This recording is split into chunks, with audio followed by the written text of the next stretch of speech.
major pieces of legislation heavily guillotined, like the social welfare bill, the budget, the like of the property tax legislation, but they're timetabled in such a way that, for example, the committee and report stages, where some amendments will be debated in detail, happen late at night, so as there will be the least amount of scrutiny.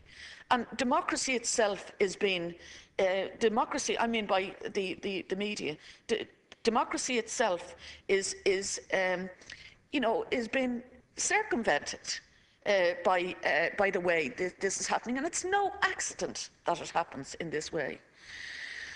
Clearly, the budget is set to cover such items as salary, wages and allowances in respect of staff at the House of the Oireachtas, IT services, televising proceedings, library and research services, all very necessary services, and I have little or no difficulty with that. Section 3 provides for salaries of members, including office holders and chairpersons of committees. I don't believe in this that at this time payment should be made for chairing Oireachtas committees, or indeed payment should be made for whips allowances, or payment should be made to people who are sitting on the Houses of the Oireachtas Commission. The committees, in fact, are overloaded with work because the intention was to try and reduce the number of committees, not because that was a better way for them to function. It was because there would be less, it would reduce the need to pay a person to chair them. Now, that seems to me to be making a decision for all the wrong reasons. And in fact, many of us will argue that the committees that we sit on are not dealing with all of the breadth of work that they could, because you're trying to push a couple of departments together.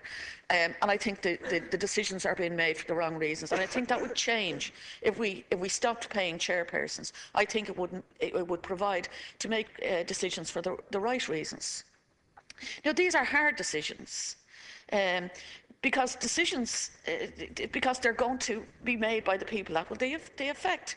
And that's why we should be making these kind of decisions, because I think it does show leadership. When we knocked on doors in 2011, I believe there was an expectation of change. And I believe there was an expectation that a lot of these things would not be a feature of this government. And yet, they haven't been taken on. Yet, very vulnerable people are being exposed to major impacts in how the economy is obviously being impacted by the decisions that are being made. There was some changes in the budget recently. There was a reduction in travel and accommodation allowance element, with 25% of reduction for people in the Dublin category, or those within 16 miles of the Dail, and 10% for bands outside of that. I think it should have gone much further. I want to state clearly that I have no difficulty with costs being paid to cover the legitimate overnight expenses of people who have to spend nights here on Dail business, or indeed travel costs for those who have to travel long distances. I think they should be all vouched. I think the number of bands should be reduced to maybe 3 or 4 bands. There's a dozen bands at the moment. The system should be entirely transparent. And that's why it should be vouched. And I question why there's a payment for those within commuting distances of the Dail. I live in what is known as a commuter belt. It's not unusual for people to travel 30 or 40 miles to work every day. Yet the banding system allows for those people who live as near as 17 miles from this house to claim for overnight, or it's at least included in it. The difference between, for example, the Dublin band, if we count the previous one, which is 12,000, I think it's gone to 8,000 now, and the next band is actually, and that's between 16 and 25 miles, is actually €16,000. I mean, it's shocking. No one that lives that kind of distance from the city would expect to spend an overnight here on legitimate work. The Houses of the Oireachtas Commission has been tasked with considering further reforms. However, it's a closed shop. It includes Fine Gael, the Labour Party and Fianna Fáil, with Sinn Féin and the technical group excluded from any kind of deliberation. So any review, I believe, should be independent. We should be benchmarked against other Parliament of similar sizes if we're going to have any credibility.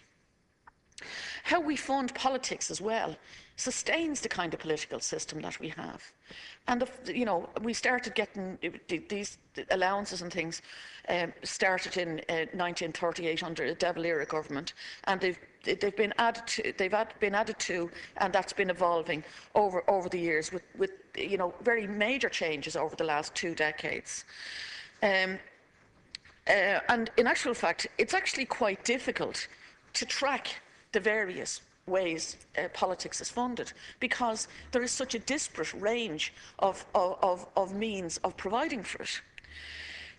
I think we have to question our entire approach to political funding in Ireland, and that means reforming both private and public funding, so that and I also think there should be an even playing field for all those who participate in politics, or the ones who may wish to participate in politics. For example, if a new political entity emerged now, they couldn't find any means of funding the progress of that up to a general election until, in actual fact, a general election was had.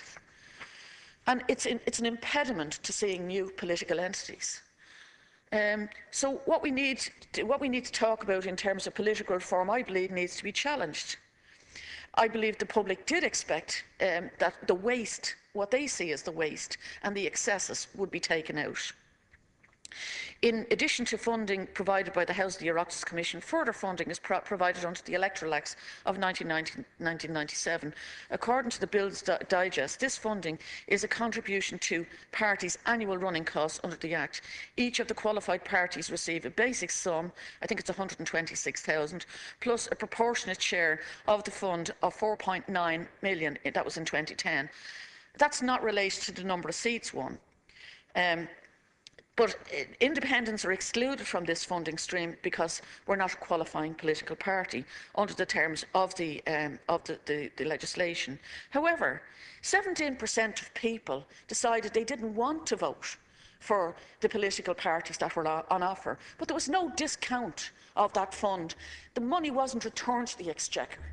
It was shared among the political parties that did qualify.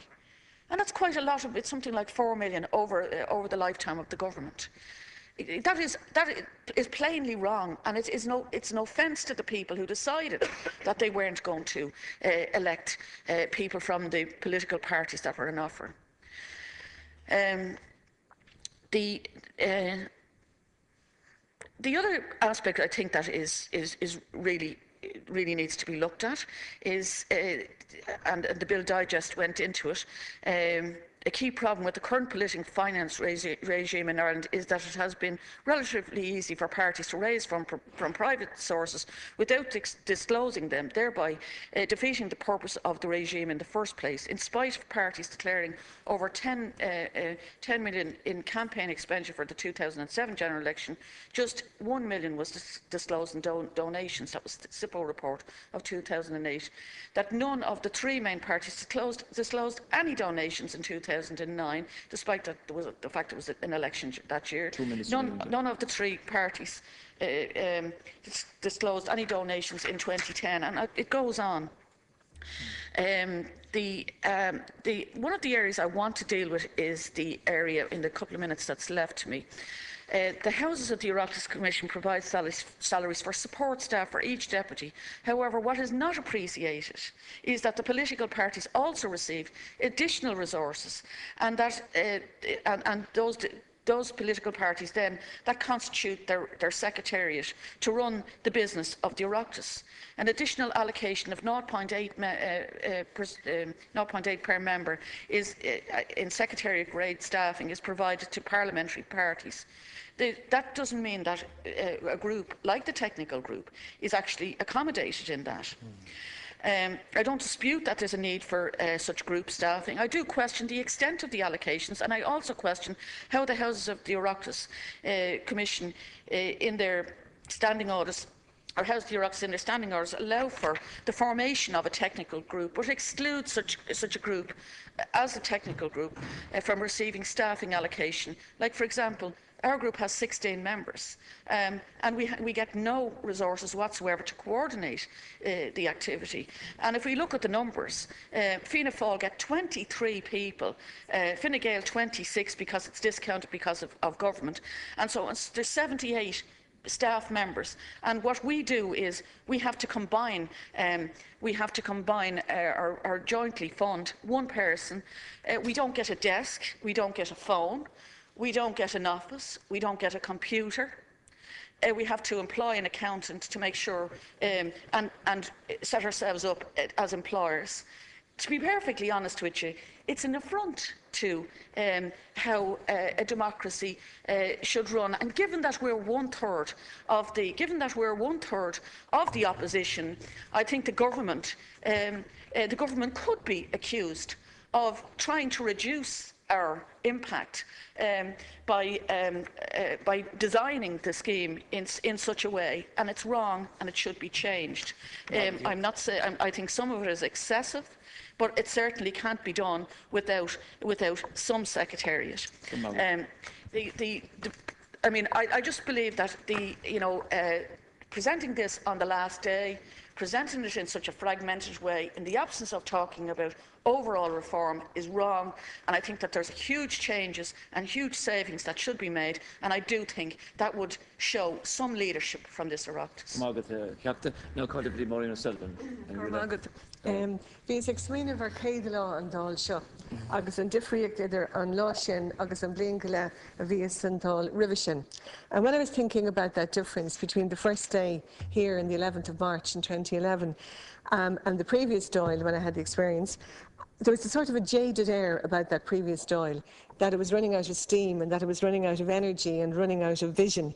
And, I listened to the new Taoiseach that morning, and there was no doubt that there was an expectation or an atmosphere that this was going to be a new era, and that there was what was obvious was the energy and the enthusiasm in that speech. And what the saying that sprang to mind was certainly this was somebody who was up for it, and that things were going to be different, the new broom would sweep clean, and that what had marked the previous years, the overspend, the extravagance, the greed, the self-interest, the recklessness, that was all going to be over. And those institutions and the practices which had contributed, the crangos, to all of that waste, that we would see an end of those, that we would see an end to inappropriate spending, and we'd see an end to the overlapping, that all of this would be tackled head on. And maybe I was naive, but I thought that was what was going to happen. So we look a year and 9 months down the road and ask, well, what progress has been made in making the Oireachtas efficient, making it really engaged with the issues that concern Irish society, the issues that are important? And another question is, well, what has been done to make the Irish citizen proud of this institution, that Irish citizens now are more confident that the men and women they elected are doing the work for which they were elected, and the questions of the abuses of power and the misuse of power being addressed. And then finally, are we seeing the best use of the resources that we have? And there's no doubt that life is much more challenging today with the downturn and the recession. So it's even more important that we get our priorities right, and that we eliminate waste and eliminate unnecessary spending.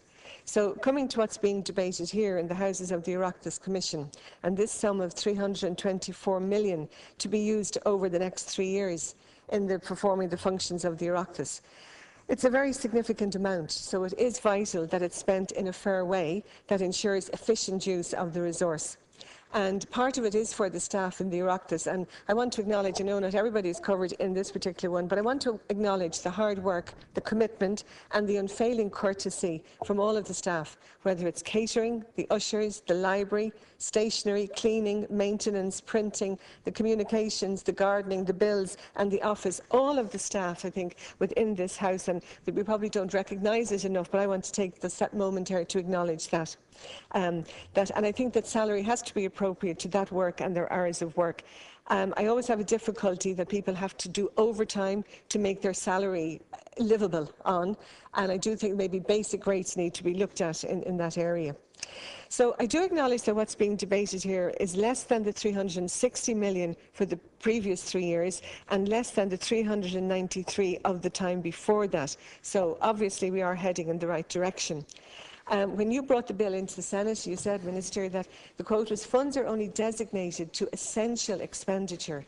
because the Oireachtas must show the public that it's ready, able and willing to participate in the general reduction of administrative costs.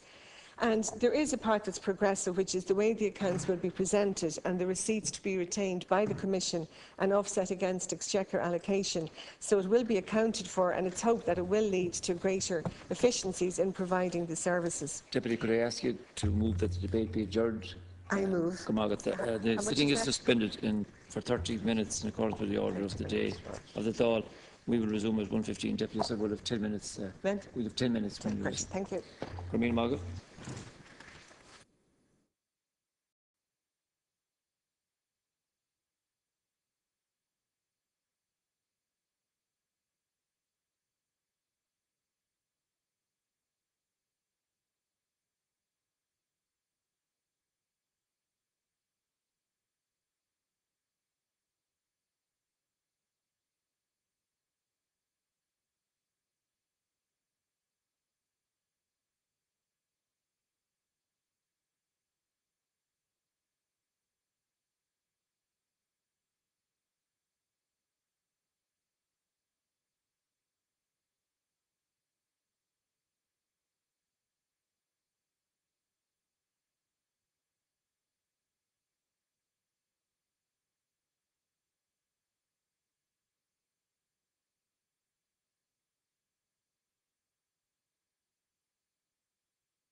I wish to advise the House that 7 deputies have submitted matters under Standing Order 27A, which will be listed in the official debate. The matters raised by the following deputies have been selected for discussion. Deputy James Bannon, the need to clarify the position in relation to the future of Family Resource Centre programme. Deputy Shane Ross, the proposed closure of Step-Aside Garda Station, County Dublin. Deputy Timmy Dooley, the need for the Government to publish the positive ageing strategy. Deputy Luke Ming Flanagan, the need to address the problems of rogue taxi drivers through regulation. And now we resume to Deputy Maureen O'Sullivan, and the Deputy has 10 minutes remaining. Yeah, thank you. Right, back into the debate. I think this is a very important bill that we are discussing, and it's very important for the public because it's their taxes that are contributing to what we're talking about here, and we know that they want greater accountability. I think that there was a need for this bill to be accompanied by a bill on parliamentary reform, because I don't think you can talk about the funding of this organisation without taking a good look at how the organisation does its work. So while progress is being made on reducing the amount, I think the reform aspect has to go with it. And I'll just use the example of the recent property tax debate as an example of what I mean. And I'm not talking about the property tax as such, but just an example. Quite a number of amendments went in from a number of TDs. There was a lot of work on behalf of the TDs and their staff to put those amendments in. Then there was a lot of work for the Oireachtas staff on the grouping of these amendments, and they were grouped and they were regrouped, and then we finally got the final grouping. So again, hours of work that they had put into that. And then we came in here on Tuesday to debate it, and it was obvious very quickly that we weren't going to be looking at any amendments. So I'm thinking of all of that work that has gone into those particular amendments, and that's just one example. I know there are more on that. And what happened then was the debate all focused on Section 1, and the contributions that became the talking shop for everything to do with the bill, nothing really in particular to do with Section 1, instead of a more progressive and efficient way of working through the amendments. So I think that's one area that needs to be looked at, and we see that replicated. And I don't see that as an efficient use of staff and resources. The committees were mentioned, and we know about the very large numbers in some, which make them unwieldy. And it's rather fortunate in an ironic way that they don't get full attendances. Otherwise, it would be very difficult to get through the work. And then we look at the order of business and leaders' questions here. And all we see there are examples of appalling bad behaviour. And it's no wonder that the public perception is as it is, and the lack of confidence that the public have. And I'm sure they're wondering, why did we elect these people? And it does seem that quite a lot of times at leaders' questions and at order of business, that it's playing to the media, and it's looking for media attention as opposed to really focusing on whatever the particular issue is in the House here. Now, the salaries of TDs, there's a lot of debate around that. I don't have an actual difficulty with the actual salary, but what I have a difficulty with is with the expenses and allowances. And I've said it on more than one occasion, I dislike the expenses culture. My background is in voluntary work, real voluntary work, where the word expenses wouldn't even be mentioned. And I think one of the most despicable aspects of the Celtic Tiger is the way in which this expenses culture came in. And what you saw then was in bodies that the first item on the agenda merely was, well, how much expenses are going to be paid for attending this meeting, almost for crossing to the other side of the street. I do believe, and I've said it, that in these times that expenses should at the very least be halved. And I mean that across the board everywhere, not just in here, but in state bodies, semi-state bodies, voluntary bodies, every organisation that gets any state funding, and any organisation where the public have to pay a membership fee. I don't think the public are crying out enough about this particular abuse of their money. We know about the expense, the various items that we can claim expenses for, which there's no need for people who are on good salaries.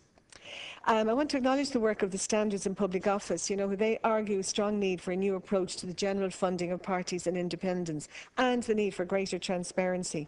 An alarming statistic that the Library and Research brought out was on the amount of money the political parties spent on campaigns, but yet a very small amount, 1/10 or something, was disclosed in donations. And we know the whole system about political funding in the past, the unhealthy relationship between certain political parties and businesses, and we saw the results of that. And it was all extremely unethical and immoral and illegal system of donations for favours. And that which has to be eliminated. I think steps are being taken to eliminate that. But it's all very well saying a reduction in the max that can be accepted as a donation. It's all very well saying we have a register of corporate donors, and it's all very well saying there's a threshold at which donations must be declared by companies and trade unions, but it's actually implementing it, and it's getting it from the paper into the implementation that is vital, so that we don't go back to those days of the stroke politics, that there is real reform in that area. And so the area of allowances. And my understanding was in the past that the political parties got funding. No independent member got an allowance, and it was to try to redress that imbalance that the leader's allowance was introduced. And when we look at what the information that we have on this, and I want to acknowledge the work of the independent deputies Stephen Donnelly and Catherine Murphy for the replies and the research that they have done. And it looks as if, you know, when we look at the overall funding, 5.5 million for Fine Gael, 3.5 million for Labour, 3 3/4 for Fianna Fáil, 2.2 for Sinn Féin, under 500,000 for the ULA, and less than 1 million for independents. When we look at the leader's allowance spread over everywhere. And my understanding is that maybe some of these sums are not totally accurate. Now, when you break those figures down per TD, okay, the independence was the 41,000, but Fine Gael comes out at over 67,000, Fianna Fáil 172,000, Labour 83,000, Sinn Féin 147,000, the ULA 86,000. Now, I'm on record as saying, and I'm saying it again, I have no difficulty, take that allowance from me, but take it from the political parties as well, and in such a way that it can't be clawed back through any sort of loophole. But we are looking at fairness and evenness, and independents are here in the same way as people in political parties. We're elected by the people, we have the same mandate, but we're not being treated in an equal way, and I'm into having a level playing field. There's also an unfairness when it comes to staff, which Deputy Murphy brought up already. And in monetary terms, it means that for Fine Gael would have over €700,000 worth of staff, Labour 481, Fianna Fáil 878, Sinn Féin 400,000, ULA 77,000, and independents nothing. So, okay, everybody here has the possibility of a secretary and a parliamentary assistant, but the parties have much, much more. Independents do not have any additional staff, except the one person whom we employ ourselves out of that leader allowance. We all have an office and IT facilities and a phone, but the parties have the additional space, the additional facilities for that extra staff that they have that we don't. We had to provide the computer ourselves, and as Deputy Murphy has made a space in her office for the person whom we employ. Now, equally sized, we are equally sized in opposition, the technical group. So we look at Fianna Fáil, I think it's 9.5 additional staff, Sinn Féin 7, because they're political parties. We're not a political party, we're a grouping. We don't intend being a political party, but we are elected, and I think we are entitled to that equality of treatment, and I think we have been quiet enough on this one. We're all fine with the vouchers for that allowance. My preference, as I said, is for elimination or a much bigger reduction across the board for everyone. Now, if all the political party leaders' allowance was brought to the level of the independent allowance, there would be millions saved, and I think that should be looked at. I think more could have been done on the travel and accommodation area. I agree with what Deputy Murphy said about those of us who live near, and okay, fair enough, those who live further away, but I think, again, there should be a receipt for the amount of petrol that it takes to get deputies from whatever country area they live in here. I don't see why the vouched expenditure limits are not much, much lower. I agree with what was said about the extra money for the chairs, the vice chairs, the whips, and so on. There has to be a body, okay, running the houses of the Oireachtas, and there has to be sufficient funding for that to be done. But I do think the point is on fairness and on parity of treatment. Just looking at two final points. One on the committees, I did write into the Public Accounts Committee, and I asked why they could not do as the Public Accounts Committee in Westminster is doing, calling in multinational companies to account for tax issues. And I was told they don't have that function. And I think, you know, we're talking about committees and doing work that is efficient, that is real, and that is meaningful, and that will make a difference. And I think that is one area where we could, and I know people have spoken about we're still waiting on the banking inquiry. Finally, and it's just an additional point, I'm glad you're here, Minister, on this, because we were speaking that the cut to the drugs task forces was going to be at the 3%. But I understand that the HSE are looking at a further 5% cut in addiction services across Dublin City and County. And that's going to have a very detrimental effect on the projects that we know are doing great work, like Dail and Analifi and Sailsha and the North West Inner City Development Group and Crinan. Because what those projects are seeing are big increases in the numbers who are looking for their services. So that additional cut could mean really serious reductions for those services. So I accept that tough decisions have to be made, but I think the tough decisions can be on us who can take the tough decisions and not on those people who are, very vulnerable and in need of the services that the drugs task forces and others are providing. Thank you. Thank you, Deputy. Deputy Frank Feehan. Deputy, you sharing time? I'm sharing my time with Deputy John Paul Phelan. Yep. Thank you, Laskin. On this occasion, as in the past, an interdepartmental group consisting of Department and Oireachtas officials called the Parliamentary Service Reform Group have made a number of suggested improvements, such as the rejigging of the presentation of accounts and the retention of receipts, which have been taken on board in Section 3 and 4 of the bill. The group's report was made to the Commission, and other changes to modernise the senior management structure in the Oireachtas service and removing the outmoded model of the House of the Oireachtas Act 1959 are still before the Commission, and I believe they will be progressed in the new year, and I welcome the Minister's commitment to bring in legislation early in the new year in this respect. While I do recommend and welcome the Minister's acknowledgement that modernisation has taken place, it's very important that it is not hindered or constrained by legislation of over 50 years ago, which we were dealing with. Members and houses require a modern, flexible management structure to ensure services provided to the houses and members in fulfilling their constitutional role are fit for purpose in 2012 and beyond. I note the figure of 324 million allocated under Section 2 for funding over the next few years. As the Minister has mentioned, and in case it is overlooked, the House had their funding reduced significantly, which fully reflects the downturn in the economy.